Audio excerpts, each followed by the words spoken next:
سلام دوستان ارادت. حیفه که تو هر خونه یه دیوان حافظ نباشه و ازش لذت نبریم، چون واقعا برای هر حال و هوایی جوابه. میفرماید اگر آن ترک شیرازی به دست آرد دل ما را، به خال هندویش بخشم سمرقند و بخارا را.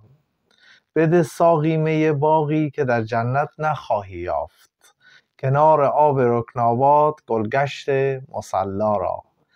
فغان کین لولیان شوخ شیرین کار شهرآشوب، چنان بردند صبر از دل که ترکان خوان یغما را.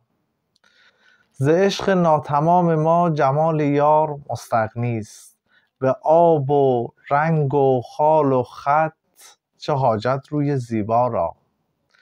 من از آن حسن روزافزون که یوسف داشت دانستم، که عشق از پرده عصمت برون آرد زلیخا را.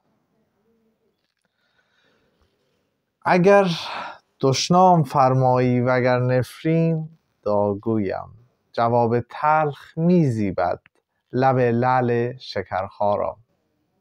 نصیحت گوش کن جانا که از جان دوستر دارند، جوانان سعادتمند پند پیر دانا را.